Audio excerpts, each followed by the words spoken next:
네, 한 주를 시작하는 월요일 박철성의 주간 증시 시간입니다. 리서치센터의 박철성 국장님 나오셨습니다. 어서 오세요, 국장님. 안녕하세요. 네, 오늘은 또 어떤 기업의 이야기를 들려주실 건가요? 무지하게 밀고 가시네요, 오늘은. 네. 이 삼천당 제약이라고 들어보셨을 거예요. 네, 많이 들어봤죠. 삼천당 제약 개미 주주들 이제 눈물을 거두어도 될 전망입니다. 삼천당 제약은 인공 눈물을 비롯한 저만제 전문 제조업체입니다. 삼천당 제약 그래프에 반등 시그널이 포착됐습니다. 오늘 출발은 살짝 오르락내리락 하지요. 하지만 아래 꼬리를 눈여겨보실 필요가 있을 것 같아요. 최근까지 매도 일변도였던 기관도 지난 11일 매수로 전환됐습니다. 더욱이 토로스 투자증권과 케이프 투자증권이 삼천당 제약에 대해서 각각 강력 매수 그리고 매수 의견을 제시했습니다. 토로스 투자증권은 63,600원, 케이프 투자증권은 6만 원을 목표 주가로 제시했습니다. 시장에서는 해당 리포트를 강력한 추가 매수 신호로 해석하고 있습니다. 혹 손실 구간이라면 시쳇말로 물타기 타이밍이라는 풀이도 가능하겠습니다. 기관 때문에 웃고 울었던 삼천당 제약이었죠. 52주 신고가를 찍었던 지난해 4월 16일 기관 매수세가 삼천당 제약 주가를 견인했습니다. 또 최근의 하락도 기관의 매도 물량 때문으로 분석됐기 때문입니다. 오른 것도 내린 것도 기관 때문이었습니다.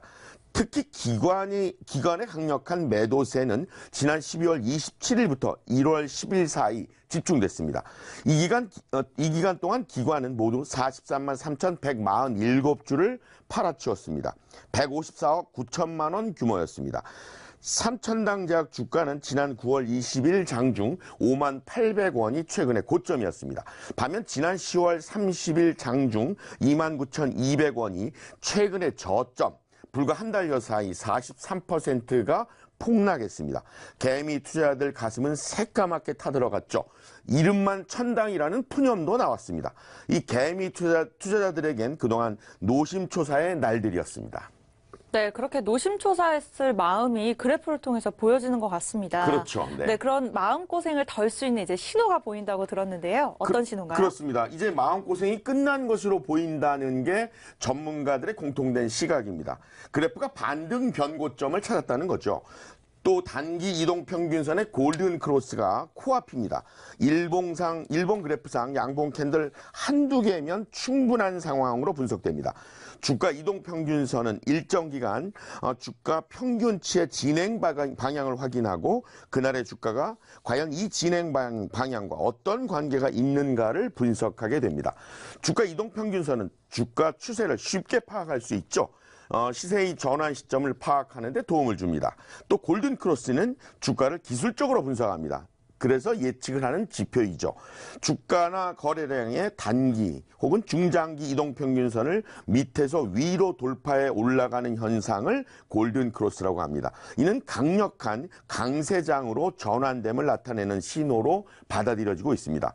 아울러 그동안 삼천당 제약의 주가를 눌렀던 기관의 최근 매도 물량이 거의 소진됐다는 분석인데요. 기관은 지난 10월 5일부터 12월 26일 51만 4,065주를 사들였습니다. 당시 매수 평균 가격은 38,120원이었습니다. 삼천당 제약은 1943년 12월 29일 설립됐습니다. 굉장히 오래됐죠. 코스닥 시장엔 2000년 10월 4일 상장됐습니다. 삼천당 제약은 안과 질환 전문 제조업체입니다. 국내 최초로 EU GMP, 즉 유럽연합 우수의약품 제조 관리를 획득했습니다. 전략기획실 유존근 팀장은 해외 시장으로의 도약이 전제됐다면서 2016년 그리고 2018년 미국과 유럽에 국내 최초로 안과 질환 치료제 제네릭스 제품의 단일 판매 공급 계약을 맺었다고 분명히 밝혔습니다. 현재 삼천당 제약은 무엇보다 일본 그래프의 변곡점이 확보됐다는 것입니다. 눈길 끄는 대목입니다. 또한 강력 매수 투자 의견을 제시한 토로스 투자증권과 케이프 투자증권 최근 리포트도 여타 매도 물량에 급제동을 걸어주는 형국입니다. 네, 지금 이 시점에 삼천당 제약을 보유하고 계시는 투자자분들 집중하셔야 될 것 같습니다. 이 해당 리포트를 작성한 또 연구원과 인터뷰를 진행했다고 들었는데요. 그렇죠. 확인을 해봐야죠. 아무래도 시제가 중요하기 때문이었는데요. 네. 취재진이 지난 11일 해당 리포트를 작성한 토로스 투자증권 오병용 연구원과 전화 인터뷰를 했습니다. 이 오 연구원은 해당 리포트가 여전히 유효하다, 그러한 보고서임을 강조했고요. 삼천당 제약의 성장 동력을 크게 두 가지로 요약했습니다. 먼저 삼천당 제약이 미국과 유럽 저만제 제네릭 수출, 그리고 아일리아 바이오시밀러 수출, 이 두 가지를 꼽았고요. 제네릭 수출의 경우 이미 미국과 유럽의 판매사와 17개 품목에 대해서 판매 계약을 체결한 상황이라고 설명했습니다. 이 중 7개 품목은 향후 CGMP를 획득해 직접 생산할 예정이라는데요. 참고로 이 CGMP는 강화된 의약품 제조 및 품질 관리 기준입니다. 미국 FDA가 인정하는 의약품 품질 관리 기준으로 국내에서는 선진 GMP라고도 부릅니다.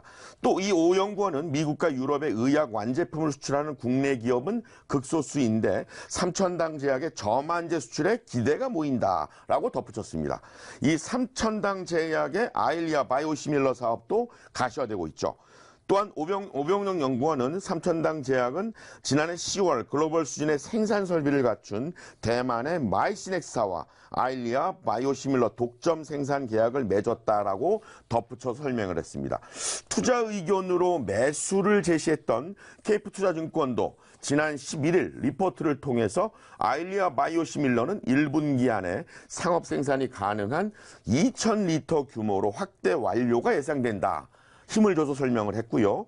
또한 투자 의견 강력 매수를 제시한 증권사 리포트의 회계상 자료를 재무상태표가 뒷받침을 하고 있어서 눈길을 끌고 있습니다. 이 회계 및 재무지표, 그리고 기업 분석을 전문으로 하는 스카이어 홀딩스 김천년 대표는 삼천당 제약의 변화는 2017년도부터 시작된 것으로 판단되고 무형 자산의 증가가 눈길을 끈다면서 2018년 공장 증설을 했는데 이는 해외 시장 진출을 위한 노림수로 해석된다고 설명했습니다. 네, 이렇게 삼천당 제약의 미래 가치에 주목하면서 기업 실적까지 분석하다 보니 앞으로 흐름이 좋지 않을까라는 긍정적인 생각이 드는데요. 네. 이렇게 증권사뿐만 아니라 또 회사 관계자들과 인터뷰를 하셨다고요? 직접 확인을 해봐야 되겠죠. 네. 그래야 정확한 내용을 알려드리는데요. 수차례에 걸쳐서 삼천당 제약 관계자들과 인터뷰를 했습니다. 우선 삼천당 제약 전략기획실 유준근 팀장에게 질문을 던졌는데요. 최근에 주가 하락, 그리고 낙폭을 키운 이유가 무엇냐고 물어봤습니다. 저희 하락 이유는 딱 일단은 연초 대비해서 많이 올라온 부분이 있었고요. 네. 그리고 두 가지 제가 말씀드린 이제 제네릭 수출권에 네. 대한 기대감이 주가에 많이 반영됐었고, 네.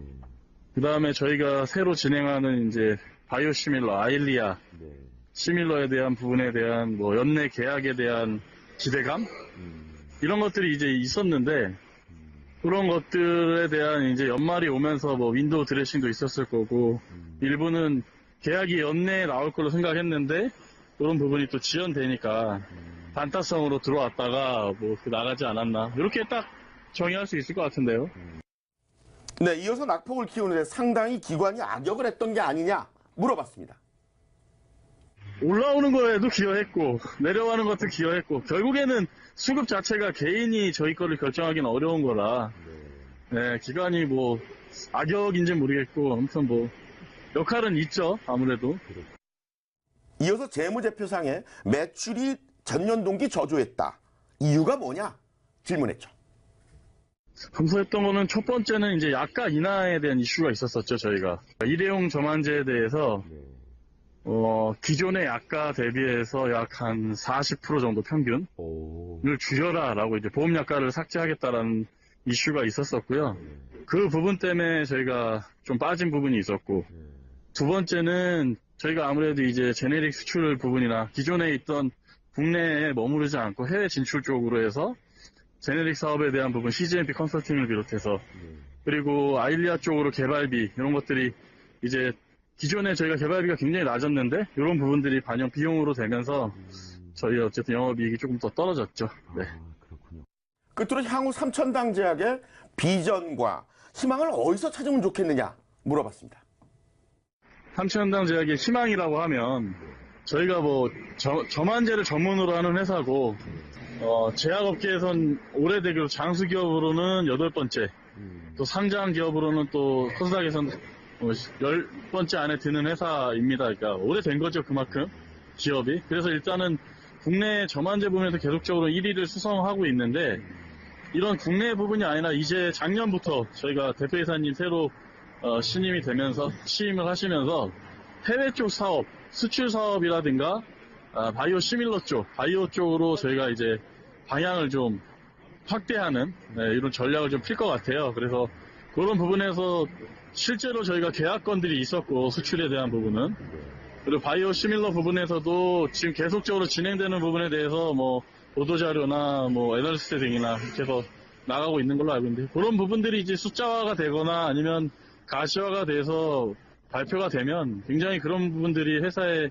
어떤 주주들한테 주가의 재고를 할 수 있는 부분이 되지 않을까 이렇게 생각됩니다. 네. 그런 걸로 또 성장성도 기대하고 있고 향후 100년을 그렇게 또 가야 되지 않나 생각하고 있습니다. 개인적으로.